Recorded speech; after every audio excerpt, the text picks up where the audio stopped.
My colleagues, meanwhile, have filed several ground reports from other states too on the situation after CA notification.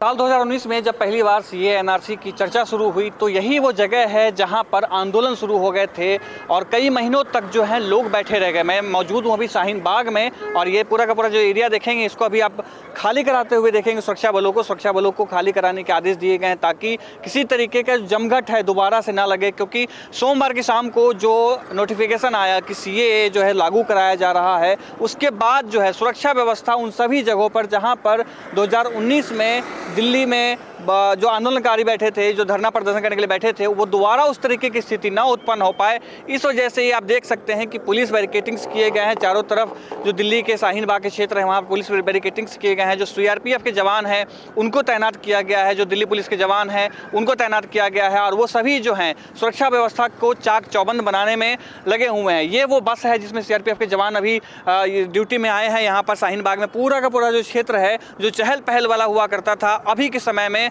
जो है इसको हटा दिया गया है, लोगों को यहाँ से भगा दिया गया है ताकि किसी तरीके की कोई समस्या जो है वो उत्पन्न ना हो पाए। देखेंगे आपकी धीरे धीरे करके जो पुलिसकर्मी है वो संख्या उनकी बढ़ाई जा रही है। दिल्ली पुलिस के जवान हैं वो आ रहे हैं, सीआरपीएफ के जवान हैं वो आ रहे हैं और जो भी अगल बगल में दुकानें थी उन सभी को बंद करवाया जा रहा है। जो ई रिक्शा वाले या अन्य जो लोग खड़े थे उन सबको यहाँ से हटाया जा रहा है ताकि किसी तरीके से कोई चूक जो है सुरक्षा व्यवस्था में वो ना हो। कैमरामैन अनीस के साथ में मैं Aditya Kumar, Delhi, India news. CA का नोटिफिकेशन सोमवार की शाम को कर दिया गया, उसके बाद जो है दिल्ली में सख्ती बढ़ा दी गई, पुलिसकर्मी जो है तैनात कर दिए गए उन सभी जगहों पर जहां पर 2019 में जो आंदोलन हुए थे। अभी मैं मौजूद हूं जामिया यूनिवर्सिटी के बाहर में, आप ये देखेंगे जामिया यूनिवर्सिटी है और यहाँ पर किस तरीके से जो है पुलिस व्यवस्था जो सख्त कर दी गई है, जो पुलिस पेट्रोलिंग है यहाँ पर बढ़ा दी गई है। पुलिसकर्मी आप देखेंगे किस तरीके से यहाँ पर जो है सख्ती बढ़ा दी गई है। जो पुलिसकर्मी हैं उनको तैनात किया गया है, अन्य सुरक्षा बल जो है धीरे धीरे करके वो भी यहाँ पर आ रहे हैं ताकि किसी तरीके की अनहोनी जो है जामिया के बाहर में से ना हो। क्योंकि 2019 में देखा गया था कि यही वो जगह था जहां से दिल्ली में जो दंगे की शुरुआत हुई थी, यहीं से जो है सबसे पहले जो आंदोलन शुरू हुए थे, उसके बाद जो दिल्ली के अन्य जगहों पर फैल गए थे। इसी वजह से यहाँ पर कुछ खास व्यवस्था की गई है। आप देखेंगे इधर यहाँ पे बैरिकेटिंग्स भी किए गए हैं, उधर गेट नंबर 1 जो पड़ता है जामिया का, उन सब जगह पे जो है बैरिकेटिंग्स किए गए हैं और पुलिस की जो गाड़ियाँ हैं वो यहाँ पर तैनात है। अब पूरे रात जो है यहाँ पर बताया जा रहा है कि पुलिस जो है गश्त देगी ताकि किसी तरीके की कोई दिक्कत ना। आप देखेंगे कि गेट पे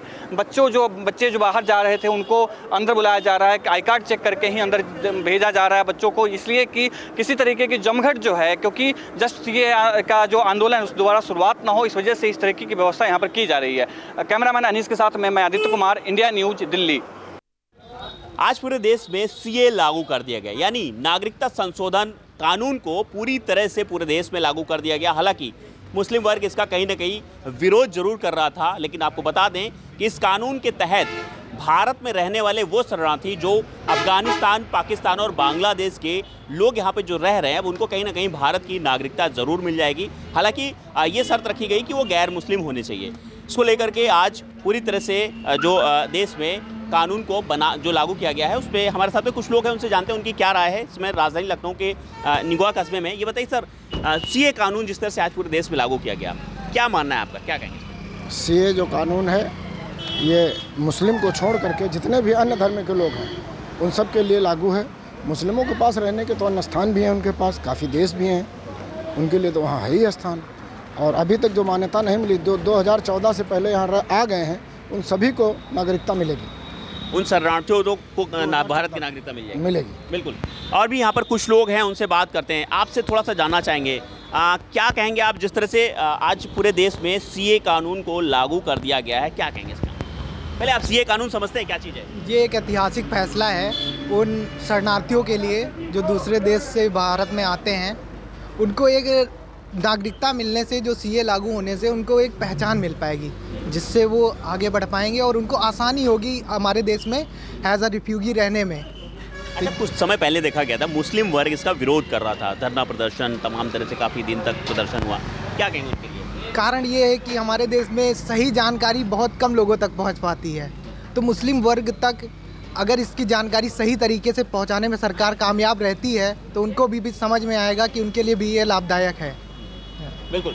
आगे भी और कुछ लोगों से बात करेंगे, पूछेंगे कि आखिर जिस तरह से सीए लागू हुआ है, ऐसे में हालांकि बताया जा रहा है कि जो यहाँ पर भारत की नागरिकता प्राप्त किए हुए मुसलमान वर्ग हैं, मुस्लिम वर्ग हैं, उन पर फिलहाल कोई असर नहीं पड़ने वाला है। बात करते हैं, क्या नाम है आपका? सर मनीष चौधरी नाम। ये बताइए कि आज जिस तरह से सीए लागू किया गया पूरे देश में, आपका क्या कहना है इसमें? सही है सर, इससे हिंदुत्व को एक नई मजबूती मिलेगी। जो बाहर से आए हुए हिंदू हमारे भाई हैं जो रह रहे हैं, और बहुत दिनों से ऐसे ही उनके पास कोई नागरिकता नहीं थी, आज भारत की नागरिकता मिलेगी तो भारत सरकार द्वारा दिए जाने वाले एडवांटेज वो मिल पाएंगे, लाभार्थी लाभ मिल पाएंगे अगर सही जानकारी सरकार देती है तो। इसमें ऐसा कुछ है नहीं कि मुस्लिम वर्ग या हमारे किसी मुस्लिम भाई को भड़कने की ज़रूरत है, ऐसा कहीं कुछ है नहीं। बस एक जानकारी का अभाव रहता है, जिसके पास जानकारी पूरी है उसको कोई दिक्कत नहीं, बाकी जानकारी नहीं है, अधूरी जानकारी है, उसके लिए दिक्कत। बाकी ये अच्छा है कि हिंदुत्व को एक नई मजबूती मिलेगी इस सरकार से। बिल्कुल, कहीं ना कहीं जो यहाँ पर गैर मुस्लिम रह रहे थे, जो शरणार्थी बन के रह रहे थे, उनके लिए अच्छी खबर है कि उनको अब कहीं ना कहीं भारत की नागरिकता मिल जाएगी। हालांकि इस कानून से जो देश के, भारत के जो मुस्लिम वर्ग के लोग हैं, उन पर फिलहाल कोई असर नहीं पड़ने वाला है, उन पर कोई इसका असर नहीं पड़ेगा। इसको लेकर के पूरी तरह से साफ कर दिया गया है कि जो गैर मुस्लिम जो भारत में शरणार्थी के तौर पर रह रहे थे, उनको कहीं ना कहीं भारत की नागरिकता मिल जाएगी। बाकायदे इसके लिए पोर्टल भी तैयार कर दिया गया है। लखनऊ से इंडिया न्यूज़ के लिए जय Shukla. My colleague Ajay Jandial, meanwhile, has had an exclusive conversation with former Deputy CM of JNK, Kavinder Gupta. Much awaited CA notification has been issued by the government, and we have with us Kavinder Gupta, former Deputy Chief Minister of the Jammu and Kashmir, to speak more on it. Sir, how do you see, CA notification is out, and definitely opposition, those who were saying that it is gimmick of the BJP as far because of the parliament election? देखिए, भारत सरकार की तरफ से जो CAA की notification जारी हुई है, इसके लिए सभी वो नागरिक मुबारकबाद के पात्र हैं जो कि लगातार दूसरे देशों में प्रताड़ित होते रहे। एक ऐसा कदम सरकार ने निडर होकर के उठाया है, तो मुझे लगता है कि सरकार को भी मुबारकबाद देना चाहिए। और प्रधानमंत्री मोदी जी के नेतृत्व में 2019 में ये पहले ही पास हो चुका है। इससे पहले कांग्रेस ने भी इसकी वकालत की, लेकिन हिम्मत किसी ने नहीं की। लेकिन मुझे लगता है कि इस सभी के लागू होने से उन लोगों को राहत मिलेगी जो काफ़ी समय से दूसरे अफ़गानिस्तान, पाकिस्तान, बांग्लादेश से आकर के यहाँ पर रह रहे थे, लेकिन बेचारों को अधिकार कोई नहीं था। तो ये एक समझना चाहिए कि बहुत हिम्मत और साहसी कदम है। इसके लिए उन सभी मुझे लगता है राजनीतिक पार्टियों को भी राजनीति से ऊपर उठ कर के बात करनी चाहिए। जिस तरह से आज उमर अब्दुल्ला ने भी एक स्टेटमेंट दिया कि नोटिफिकेशन तो CA की भी नहीं निकल रही है, ना ही पहाड़ियों को स्टेटस दिया गया उसकी भी नहीं, तो सरकार को निकालना चाहिए, अब तो आ गई।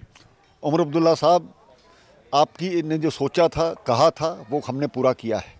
आप भी इसके लिए अब कह सकते हैं कि भारत सरकार ने सही कदम उठाया है। बाकी देश के कोई भी जो प्रताड़ित नागरिक है वो हमारा अपना है, किसी भी धर्म और जाति का हो, उसका स्वागत करना चाहिए। एक चीज़ और जानना चाहूँगा, ये जो CA लागू हुआ है उसके बाद विपक्ष कह रहा है कि ये दरअसल पॉलिटिकली मोटिवेटेड है इस फैसला, और ख़ासतौर पे चुनाव है इसलिए। देखिए, चुनाव से पहले होता या बाद में होता, अपोजिशन का काम था खिलाफत करना, लेकिन एक उन लोगों के हितों को देखते हुए मुझे लगता है इस नेगेटिविटी को छोड़ करके पॉजिटिव बात करनी चाहिए, ताकि उन लोगों का सही भला हो सके। सरकार को इसके लिए बधाई देनी चाहिए उनको। For more such videos, subscribe to the NewsX YouTube channel, hit the bell icon.